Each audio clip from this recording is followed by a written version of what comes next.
वर्तमान समय में सेना में लड़कों के साथ साथ लड़कियां भी शामिल हो रही हैं, लेकिन सेना में शामिल होने से पहले हर किसी को मेडिकल टेस्ट से गुजरना पड़ता है, चाहे वह लड़का हो या लड़की।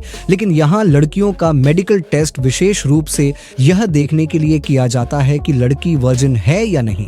लेकिन क्या आप जानते हैं कि लड़कियों की वर्जिनिटी की जांच कैसे की जाती है? मैं रेप करता हूं, लेकिन क्या सच में शुद्धता परीक्षण के दौरान लड़कियों का रेप किया जाता है? उन्हें अलग कमरे में क्यों भेजा जाता है? इसके बारे में मैं आपको विस्तार से बताऊंगा, क्योंकि इस वीडियो के जरिए आप समझ जाएंगे कि लड़कियों को सेना में भेजना सही है या गलत। इसलिए वीडियो को अंत तक देखें। लड़कियों के मामले में सबसे पहले मेडिकल टेस्ट में लड़कियों की लंबाई मापी जाएगी। सेना में भर्ती होने के लिए लड़कियों की ऊंचाई कम से कम 5 फीट 1 इंच होनी चाहिए। फिर वजन मापा जाता है और ऊंचाई के अनुसार लड़की का वजन 4042 किलोग्राम होना चाहिए। यहाँ लड़की की छाती का आकार सामान्य रूप से 28 इंच और सूजन के बाद 30 इंच होना चाहिए। अधिकारी उन्हें तरह तरह की बकवास बताते हैं, जैसे कि आपकी शादी नहीं हुई है, आपकी छाती का आकार इतना बड़ा कैसे है, और भी बहुत कुछ। फिर लड़की की दिल की धड़कन और परीक्षण किया जाएगा कि लड़की की दिल की धड़कन सामान्य है या नहीं। अगर दिल की धड़कन सामान्य से कम या अधिक है तो लड़की को वहां अस्वीकार कर दिया जाएगा। और फिर लड़की की आंखों का परीक्षण किया जाएगा। यदि लड़की चश्मा पहनती है तो उसकी शक्ति -25 तक है। फिर लड़की को वहां खारिज कर दिया जाएगा। और फिर आंखों का रंग दृष्टि परीक्षण किया जाएगा। फिर लड़की को खड़ा किया जाएगा और देखा जाएगा कि लड़की के दोनों पैरों के बीच का गैप सही है या नहीं। अगर लड़की के दोनों पैर एक दूसरे से जुड़े हुए हैं तो लड़की के पैरों की जांच की जाएगी। यूरिन टेस्ट के दौरान लड़की को पेशाब करने के लिए एक अलग कमरे में भेजा जाता है और इस मौके पर कई आपत्तिजनक घटनाएं मीडिया में सुनने को मिलती हैं। मूल रूप से इस यूरिन टेस्ट के जरिए यह देखा जाता है कि लड़की के मूत्राशय में कोई समस्या तो नहीं है। फिर लड़की के शरीर का कोई हिस्सा टूटा हुआ है या नहीं, यह देखने के लिए लड़की के पूरे शरीर का एक्सरे लिया जाता है।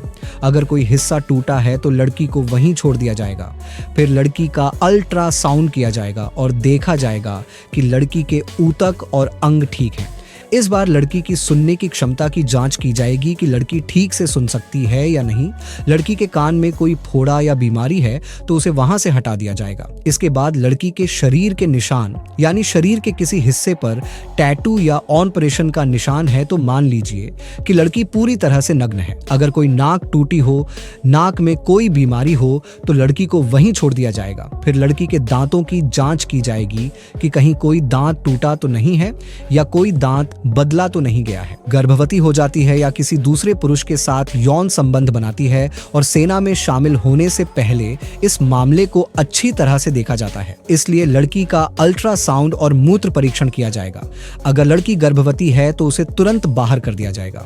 किसी तरह अगर उसके स्तन बहुत बड़े हो जाते हैं तो सेना कार्यालय के पुरुष अधिकारी उन सभी लड़कियों से तरह तरह के सवाल पूछते हैं कि आपके जीवन में इतने बड़े कैसे हो गए? क्या शादी से पहले आपके किसी और के साथ अवैध संबंध थे? इस परीक्षण के बाद लड़की के पैरों की जांच की जाएगी। कई लोग कहते हैं कि सेना के मेडिकल टेस्ट के दौरान लड़कियों के कौमार्य का परीक्षण किया जाता है। और यह भी सुनने में आता है कि कौमार्य परीक्षण के दौरान कई लड़कियों को अलग अलग कमरों में भेज दिया जाता है और पुरुष सैन्य अधिकारियों द्वारा अलग अलग तरीकों से उनका शारीरिक बलात्कार किया जाता है।